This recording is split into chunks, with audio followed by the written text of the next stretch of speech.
Hello and welcome to Four Wives and the Mic presents Wives' Tales, a weekly podcast that looks at the experiences of being a wife. This week's story is about a woman trying to figure out her place in her marriage.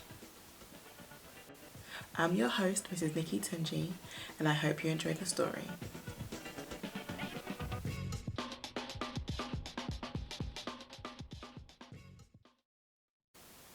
Spare Tyre. She sat, staring, her face blank. She stared into the space, willing herself to feel numb, to be numb, begging herself to feel nothing. She bit on her tongue, trying to forget the pain in her chest. She had looked forward to this night, to this party. It had been a long time since they had enjoyed each other's company away from the children. She looked forward to spending some time with him, not for any particular reason, other than to reconnect, to have him look at her with passion as he did when they first met, to once again feel like a woman, to feel wanted. She had managed to put some money aside, found the perfect dress, not too tight, not too short. Since having the children, she had developed lumps and bumps in areas she had once prided herself on being taut and tight. Her breasts now hung low and would definitely fail that pencil test her and her friends used to play. Her hips had doubled in size. But in this dress, she knew this dress would reignite that spark that he once had in his eyes for her. Since getting married, one of the many rules she had learned was to never show him her outfit prior to any event or outing. She had tucked the dress away at the back of the wardrobe. She had searched online for hours for the perfect makeup and hairstyle to complement the dress. Once the day arrived, she settled the children with the nanny and took her time getting ready. Slowly and methodically, she plucked, shaped, contoured, sculpted, powdered, glued herself together. She waited by the front door. Another rule she had learned: she knew better than to have him wait for her. Stepping out of his office, he looked handsome, lean with a slight roundness to his midriff. A new addition, which she found endearing, made him less than perfect and more human. She liked it. He wore his hat, an Islamic-style hat, tilted to the side, his dark Tom Ford aviators, and his slim-fit dark denims. She stood up, filled with confidence and giddy at the thought of the night to come. She stood up carefully, just not to pop or strain out of place. She caught his eyes. Instead of excitement or want, she saw nothing. He said nothing at first. His lips parted as though about to whisper something, then they snapped shut again. He kissed her on the cheek. "Why don't you take your car?" he said. She understood. It was not the first time she would be taking her car. She had again been set aside, and would again have to condone a night alone, sat with others who had also been forgotten. She would have to sit while her husband enjoyed the company of younger, firmer women, and men who equally enjoyed such things. The pain stung. She followed him outside to the waiting cars. He opened the car door, allowing her to enter gracefully, shutting it behind her. He smiled, turned on his heels, and walked towards his car. At the party, she watched from her table as young ladies buzzed around him, skinny, busty women with hunger in their eyes,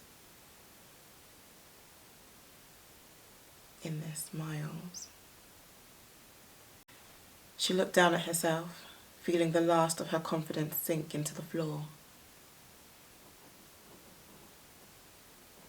The live band were now playing a rendition of one of those Burna Boy, WizKid kind of songs. But all she could really hear was her heartbeat and her blood rushing right through her. She struggled to hold down the humiliation, struggled to keep on her smile. She was sure everyone could see her pain. She was sure she had bitten her tongue too hard, smiled for too long, and her face had cracked. Skin had broken and blood was just rushing down onto her dress. She blinked, took a look down. There was no blood. As she looked up, she noticed a pair of beautiful, well-heeled legs approaching her.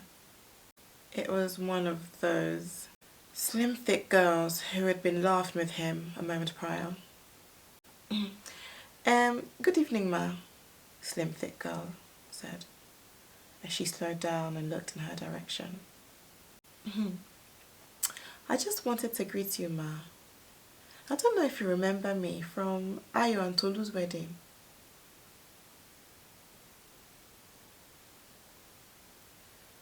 She felt flustered, hot. She looked towards him. He was in his stride, holding the table captive with another one of his stories, while making his way through a bowl of hot pepper soup. Something she knew she would have to nurse him through later on that night, since he had developed an intolerance to pepper. Resentment began to build. She could feel it, heavy on her heart. The slim, thick girl walked away with a smirk on her face and an extra sway in her hips. She knew her silence had given her pain away. It was all too much. She imagined what she must have looked like to the other guests. She had been here for almost 2 hours, had dutifully served him his food, greeted the elders in attendance, and then sat in her place.